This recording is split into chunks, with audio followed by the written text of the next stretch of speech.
welcome to New Game Plus. I'm Tim, I'm joined by Donald. How are you? I drew the short straw, so I get to host today. It's not the short straw. You should be reveling in the opportunity to host in the show. We'll call it reveling. but actually we should though, considering it is Koei Tecmo Week, or Yes. it just happens to be because we have a slate of games from them to review this week, including Toukiden Kiwami. Yes, people have been really excited about this one because PS4, a bit more of an approachable Monster Hunter. Yeah. And I think it sounds like Toukiden, so that makes... It just makes you hungry, doesn't it? Yes, it does. But we also have reviews for Bladestorm as well. Buy me Burnstorm or go to hell. Bladestorm. Of course you would say that, and I'm glad you did. We also take a step back to the PlayStation 2 with the guys from Old Game Plus, and we also take a look at the recent partnership between Nintendo and DeNA to make games for the mobile. But going back to the PlayStation 2, now in Australia we have a very special law that would allow us to have our PlayStation 2s chipped. And you didn't. I for some did reason. not get my PlayStation 2 chipped. It was too legit to be chipped. Couldn't go to a swap meet. And Too lazy to go to a lazy. swap meet, thank you very much. Even as a young sprightly child, my laziness knew no bounds. Nah, it had a special place in my heart. That old fat PS2 was good. It copped Well, the let's see, beating Metal for Gear one. Solid 3, you Yep. had Final Fantasy X. Let's let the Old Game Plus kids do that. In the Yes. meantime, let's go to a review for Bladestorm.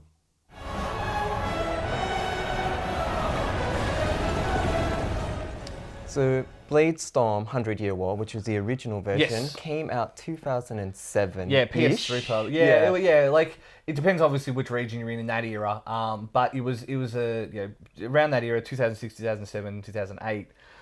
Depends where you were, but basically it's of the same stable as the Dynasty Warrior series, the Samurai Warrior series, but it's not the same in the sense that instead of being superhero mode, running around through mobs of people, you actually control a group, and you give orders for them to run forward and attack and things like, as opposed to directly attacking yourself. That's right. It's the full spectrum warrior of Dynasty Warriors, and for those who don't get that reference, you basically never fire a shot or swing a sword yourself. You just order people to do it.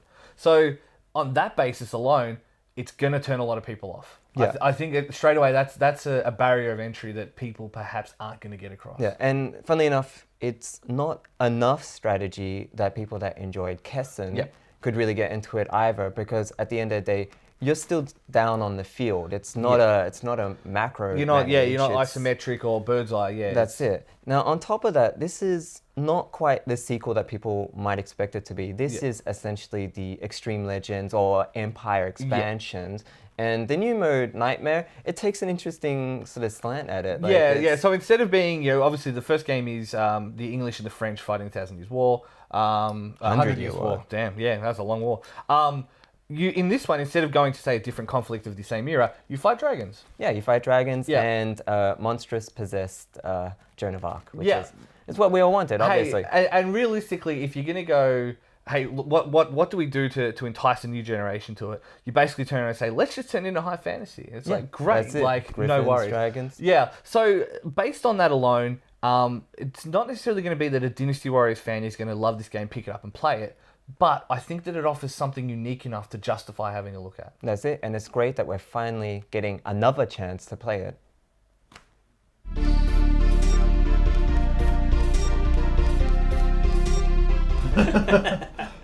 Oh no, wait. I don't bash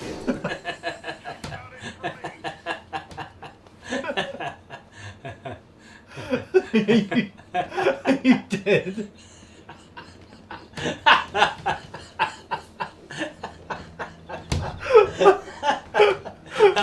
That's excellent co-op.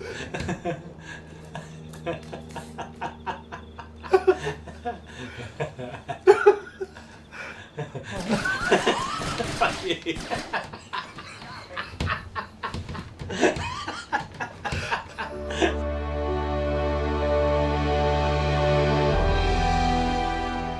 Now, it's always interesting to see some of the long-running Japanese series that finally start to get big Western releases. So stuff like the Atelier series, been around for lots and lots of time, and we're looking at Atelier Shelley this time. That's right. So it's officially the 16th game in the series, and it is the 3rd game in the individual trilogy it is a part of. Cool. So easy to keep up with you. yeah, there's a lot of lore, there's a lot of backstory, and this is the culmination and sort of payoff to a small mini arc. But despite that, we actually walked into it with no prior history, and we're able to get a really good game out of it. I guess that's always hard, is you've got to balance that idea of allowing new people to enter the series, as well as obviously keeping continuity, story plot, like things like that. And the other issue is where something like Final Fantasy, 7 has no meaningful connection to 10. That's right. These are all part of a bigger, universe. broader lore. That's right. Now it hits and misses like how significant the lore actually is. Some games more than other, but generally speaking, yeah, you do want to play as many of them as possible to get the full payout. Yeah. But this is a game that had a lot of focus and care put into making sure as an individual game, it still had its own merits. And the story of the 2 Shelleys, which is where the Shelley comes from in the title, is paramount, much more so than the broader sort of stuff that you find. As far as the game goes, it seems like it's similar to the other ones. Party of X amount of people, usually 4. We are running around the map, fighting the enemy, blah, blah, blah, blah, blah. Yeah, a lot of turn-based stuff. Like all the Atelier games, there's an alchemy creation system. So item creating, over-creating, getting better ingredients, upgrading. There's a lot of stats, there's a lot of time, and side quests. Like you could get lost for years in these side quests. Like 20 hours and you're on the first chapter just doing side quests. But if you like that sort of thing, this is probably one of the best made OCD side quest games you'll ever play. OCD side quest games 2015.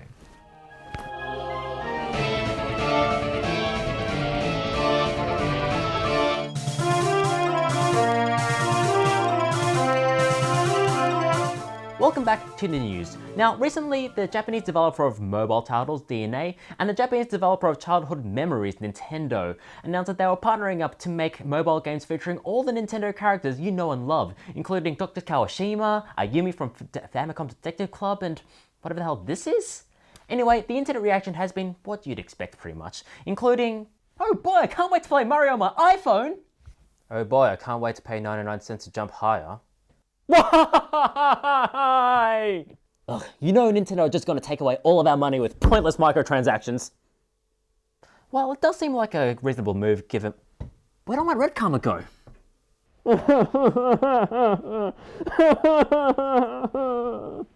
Now, the big question out of all of this is, what will Nintendo do on the mobile? Now, the obvious thing might be to just port over the classic titles, but this would be going at it the wrong way. Have you tried to play Sonic the Hedgehog on your iPhone? It's a horrible rundown piece of garbage. And the mobile port wasn't crash hot either. So if not ports though, then what? Let's take a look at these companies. Let's look at DeNA. It's responsible for Rage of Bahamut, which is one of the highest grossing mobile titles out there. It's also responsible for an endless string of free-to-play titles, including 3 separate Transformer free-to-play games. Now, you can see a pattern emerging here, and unfortunately, it doesn't involve Nintendo making Transformers games. Let's also look at one of Nintendo's latest releases, Pokemon Shuffle.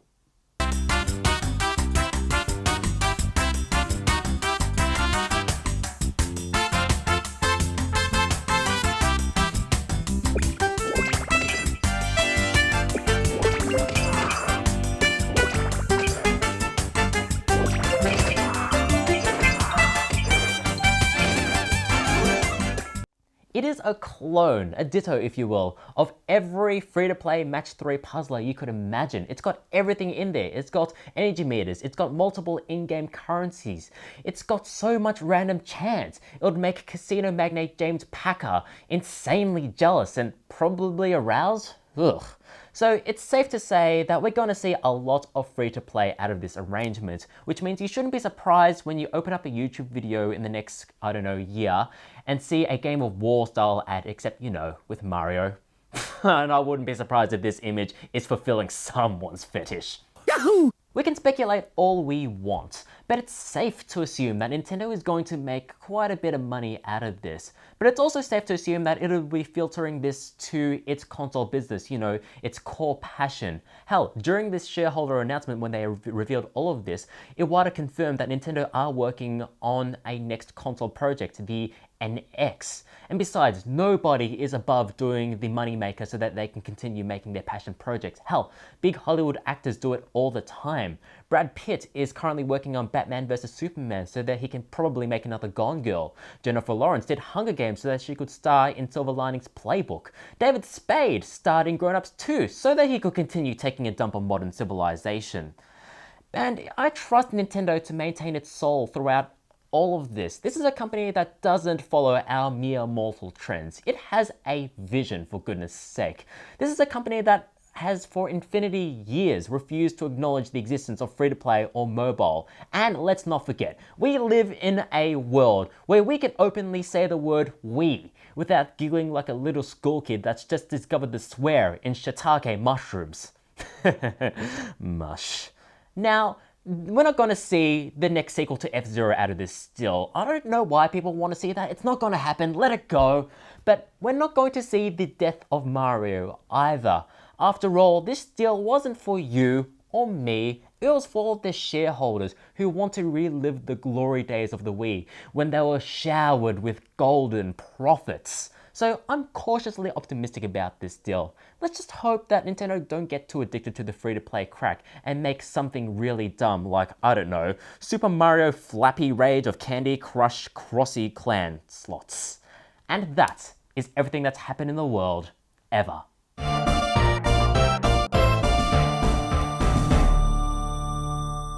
Welcome to Old Game Plus, and today we're going to look at the 15th anniversary of the PlayStation 2, which turned 15 this year. And I think it's the biggest selling console ever, 155 million units sold. It's, quite... and personally my favourite. I'm sorry, I love Sega, but personally my favourite. Well, it did see the end of the Dreamcast. It pretty much ended the Dreamcast and ended Sega's console days. But the PlayStation 2 offered, it was late to the party with online, unlike the other ones, but it offered a lot of very, well, for most people it was a DVD player, wasn't it? Yeah, so it was the first console to support DVD, and also the real draw card for it when it was first released was it supported PlayStation 1 games through hardware emulation, not software emulation like you get today. Yeah.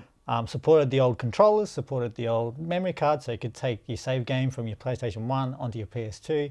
Was such a good thing to have right from the get-go. Yeah. For anybody with a PlayStation, it really was a sensible upgrade, wasn't it? It was. And that was why it had Sega so spooked. It was just a logical upgrade. Everything ran on it. Yep. Being hardware emulation, it was very reliable as well. There's only about 2 games that don't work on it. Yeah. Now the games that were on it, I mean, the Gran Turismo was on it. Ratchet and Clank, Jak and Daxter. The biggest selling game on there was Grand Theft Auto San Andreas. And the Grand Theft Auto series became 3D in this era, and there was like 5 different titles released originally for the PS2. They were ported to like the Xbox at the time as well, but they found their home on the PS2. Yeah. They also had some unique games like Shadow of the Colossus, Akami, some games that tried a little bit different, tried to be very Also had some unique peripherals like this, the iToy. Now, the iToy was like a camera, like the Kinect, I suppose, is the most similar kind of comparison today. But it wasn't as accurate as the Kinect, and it was a bit hit and miss. It was good washing windows and stuff on some of those games. That was fun. It was fun. But it actually it has more of a legacy in the video game industry because it actually inspired Nintendo to compete with it by making the Wii, and all the motion control and the Wiimotes and all that actually came from an idea from this thing. And we can't finish without mentioning that apparently it was not allowed to be sold to Iraq because they could use it to guide missiles. It was that powerful. It was the emotion engine was that powerful. Yeah, well, which is at the time it was quite an amazing story. Yes. Look, the most successful console I think ever sold. Yeah. It was a really great upgrade from the PlayStation 1. As an upgrade path, they absolutely nailed this one. They did perfectly, didn't they? Yes, great. So 15 years of PlayStation 2.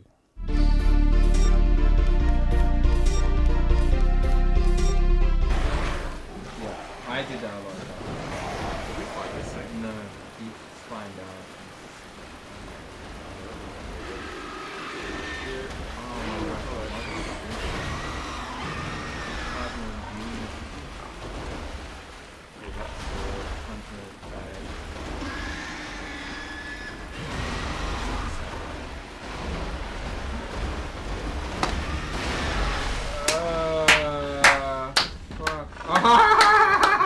I jumped after you.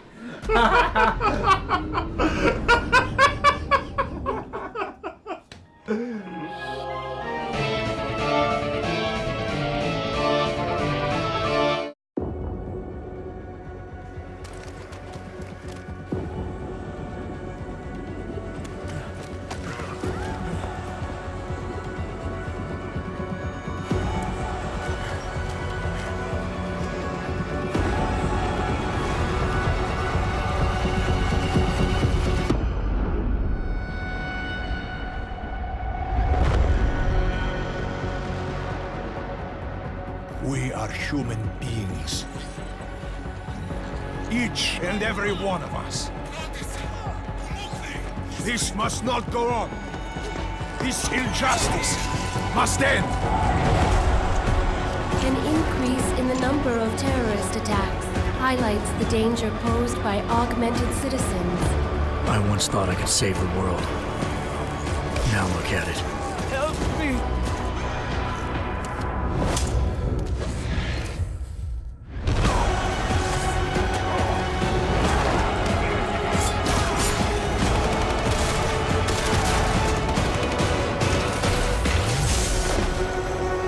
Sometimes you just have to let go and embrace what you've become. They've worked from the shadows for years, shaping the future, manipulating lives, controlling information. Innocents have died as they play their game. We will not sit idly by and allow our rights to be eroded out of fear and ignorance any longer. We will not be herded into ghettos and treated as outcasts. We will stop at nothing. The world is different now. The old rules no longer apply.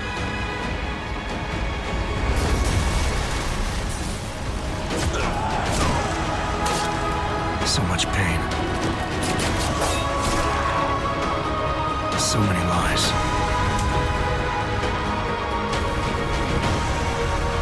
Their darkness must end.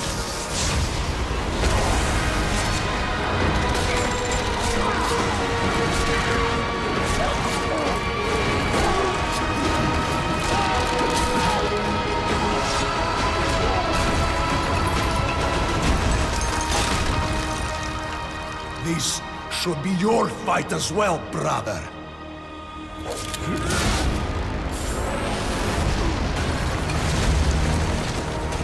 The promise of a golden age is over.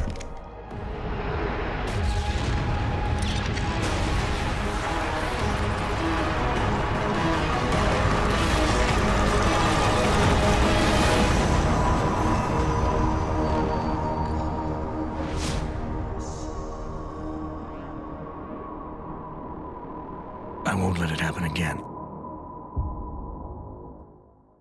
Now, Gerard is our resident Deus Ex fanboy, and with good reason. I think this Mankind Divided looks really good.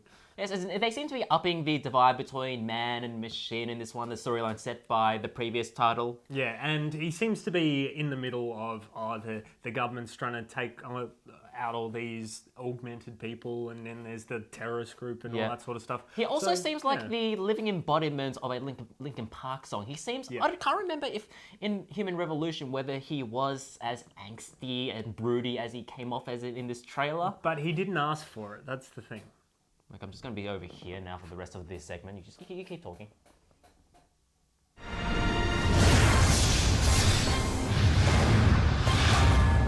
Now, it's always hard to compete in a genre where your direct competition is named, like the genre is named directly after them.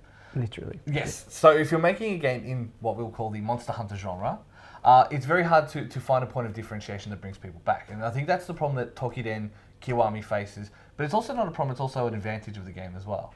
Yeah, that's it. And like, it's worth noting, this is made by Koei. So they're a group that obviously has a lot of experience in high action games. And what they've done is they've brought over a lot of their Dynasty Warriors, Samurai Warriors principles and sort of mush them together with your basic Monster Hunter sort of style. Now, they've done this in a whole bunch of different ways. For example, they've completely removed item fabrication. So you don't have to make potions or ammo. Crafting, no more hunting for bugs, nothing like that. So all of that's been taken out.